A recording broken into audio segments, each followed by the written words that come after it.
Hi, this is Kate from Daisy Nails, creating fun, funky and fabulous nails in the comfort of your home. I always run out of breath when I'm saying that bit. I need to slow it down a bit.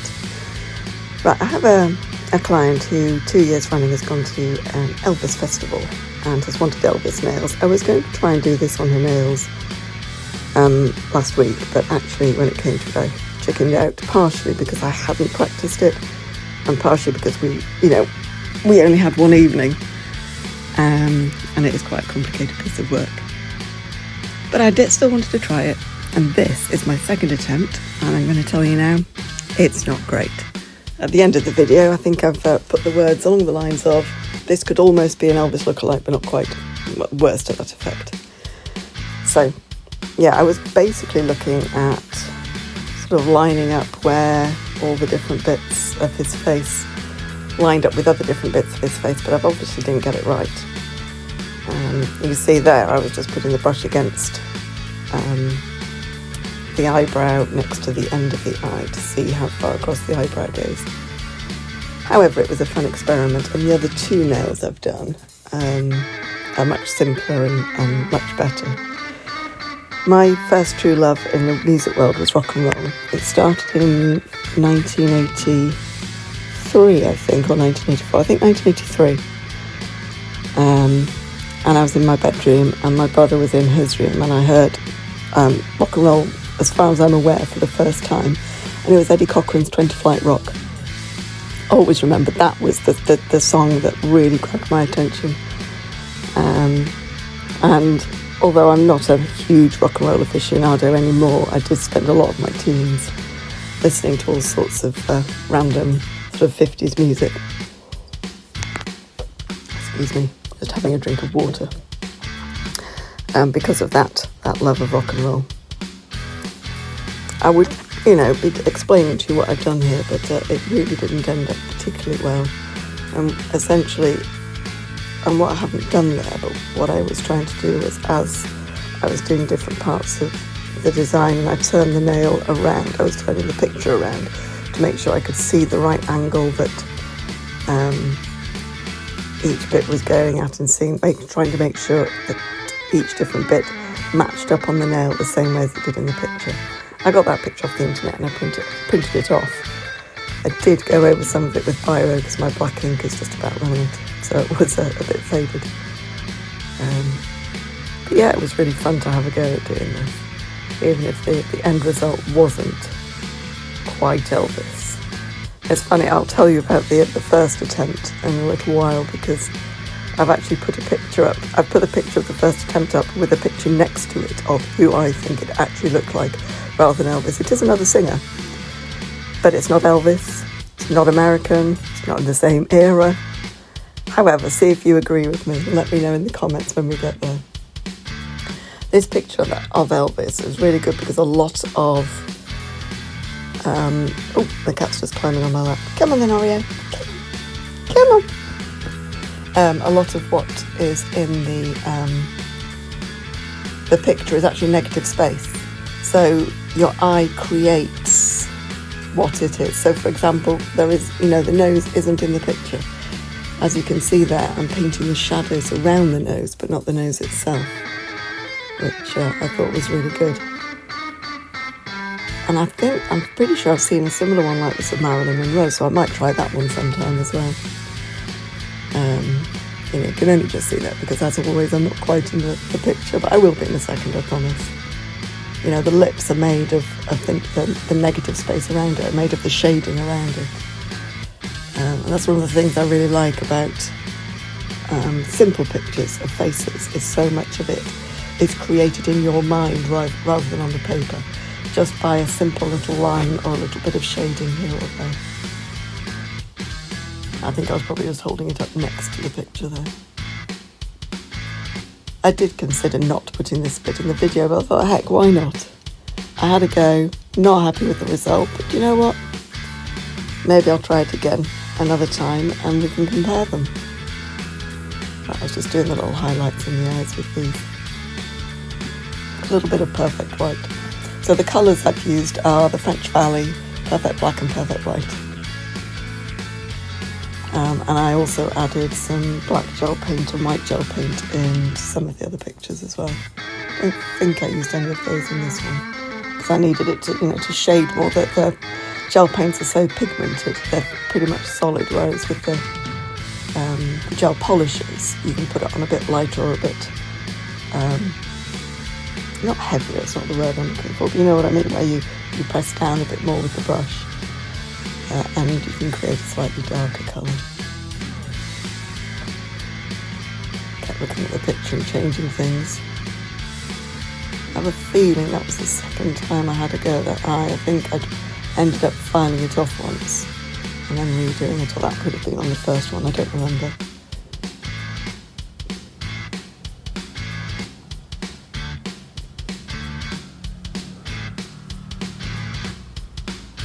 In the lamp, so the gel polishes all need 30 seconds in the lamp. Test it with any lamp you use though. I use the Madam Glam lamp, so I know that it's the 30 seconds, but that's not the case with all lamps. If you have one that's not quite such a high wattage of bulb, although you should always use, I don't know what the numbers are, to be honest, I can't remember.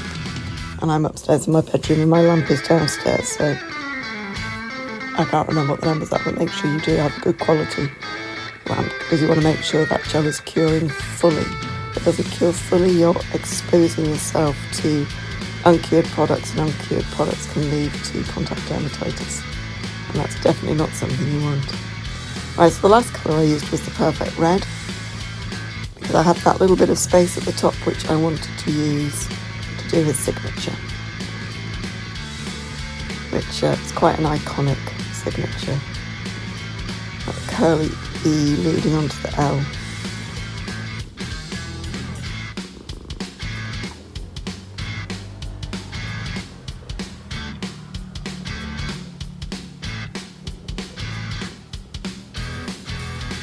I did 2 coats of the signature, but I only show you one. And would you believe this is actually sped up to double speed? That's how slowly I paint, is that when you speed up to double speed, it looks like normal speed. Just gonna have another drink of water. I'm gonna see if you can hear the cat.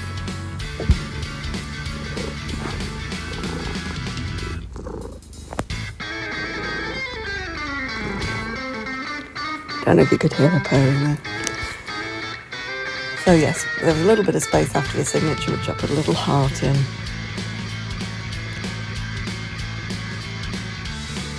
I made a dot with the brush and then just sort of pulled that down to make a point. So this was the original one, which I thought looked more like Andrew Ridgeley from Wham.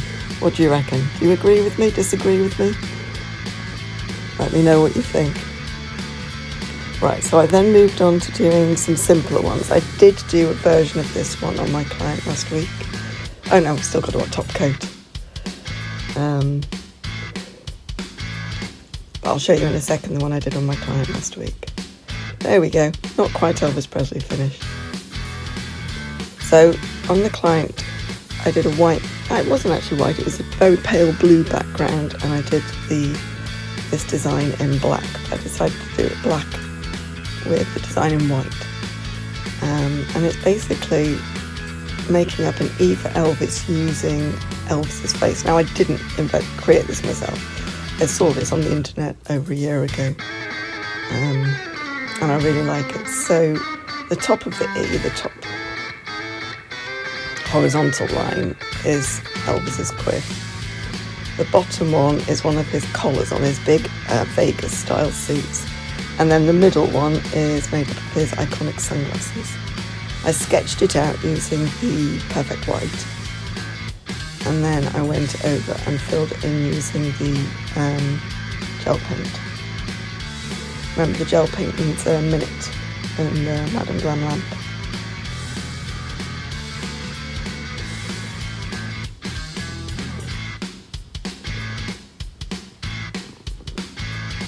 At least you can see my Totoros. Ah, there we go. Elvis is back in the building. Or at least he's back on the screen.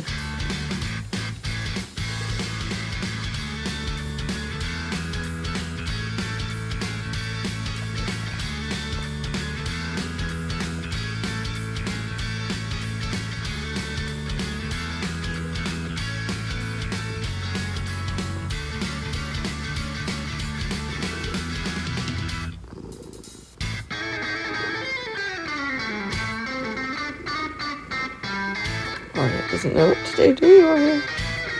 Just lie down and relax, eh?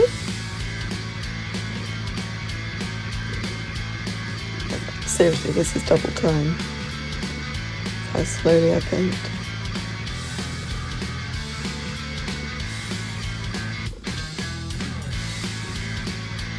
Spent quite a lot of time faffing over these glasses. Not sure I was ever completely happy with them. Now, I did 2 coats of the gel paint, which I wouldn't usually do. Usually it has enough coverage, but I think just because I was using quite a thin brush, it didn't go on as evenly as you would have hoped. Didn't show the second coat, of course. You don't need to see that twice.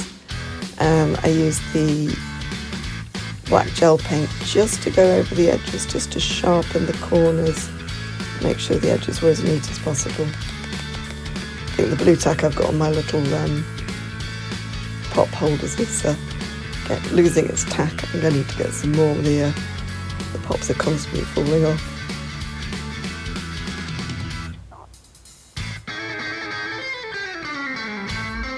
I literally just went round the whole of the edge. Using, that is the long liner from Madame Blanc. As always, I can't remember what it's called. Put the glasses on. You can see it a bit better. Oh yes. I do like these Madame Blanc brushes. They just follow the movement you want them to follow. Beautiful flexibility. Over the top of the glasses and around, and then that bit's done. And then again, that's the gel paint, so into the lamp for a whole minute. Oh, sorry, Oreo. Oreo went to lick yourself, didn't you? To wash yourself. In the same moment, I went in to stroke you, and we ended up bumping, didn't we? Don't look at me like that. She's looking all offended.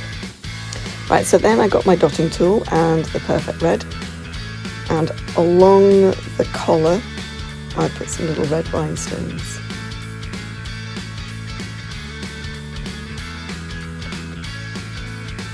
Into the lamp for 30 seconds, and then I got the white gel paint out again. And again with the dotting tool, because Elvis was a star, we gave him loads of little stars. Most of them are dots, but 2 I gave little points to turn them into stars. I did drop it, I think, at one point, so I had to wipe one of them off because it's smudged. Right, so we just using a clean brush, pull the product that's already there in the dot. Oh, that's where it fell off. I just edited it out. Yeah, so just pulling it from the product that's already there. And the same at the bottom.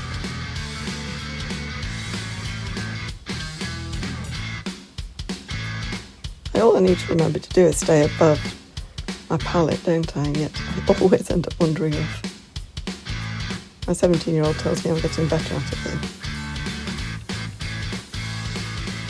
Oh, that's right, and then I went in just with a little line around the top and the left-hand side of the glasses.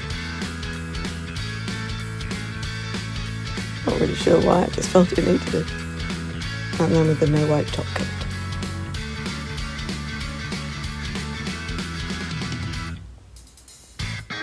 See what I mean? That blue tack has really lost its sticky.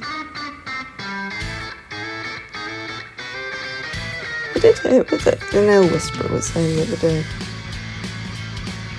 if you get it on your fingers, not to wipe it with isopropyl alcohol because that just spreads it, and to actually use acetone. But she did say that was just her opinion. I think she's got interesting things to say, but I don't like the way she says them. Right, so on this one, Elvis was a rock and roll star, so we made a musical now. So to start off with a stave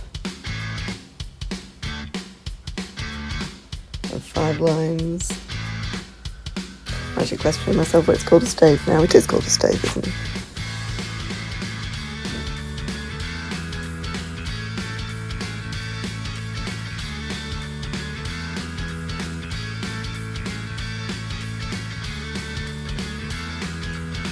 That needs to go into the lamp for 1 minute because it is a gel paint. in it goes, and then we use the dotting tool to make some musical notes.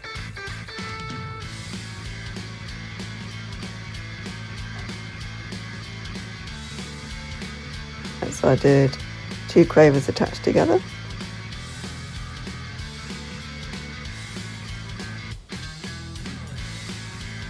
And remember that if they're on a different level, then that top bit needs to be on an angle, because the stalks coming out for musical notes are always the same.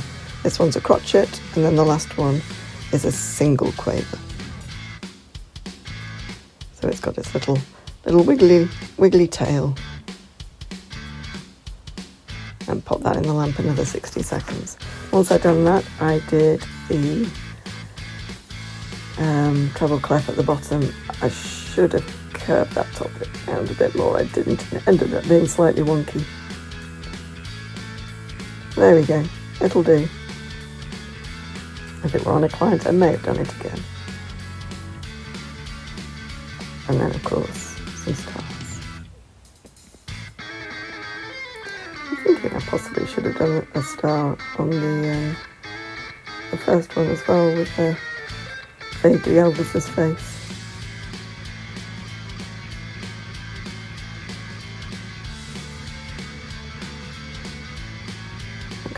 Dots around the right and into the lamp for a minute.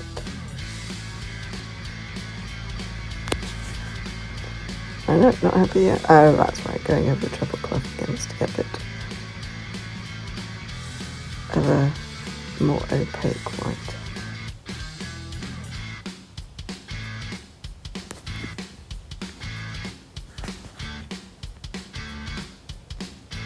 And top coat.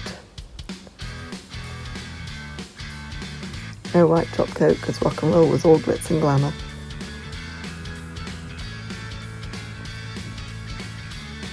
And there they are, all finished. What's your favourite? My husband likes the one with the musical notes on. I think I like the E and the Not So Elvis. Thank you for watching. Don't forget to subscribe and like. Take care. Bye.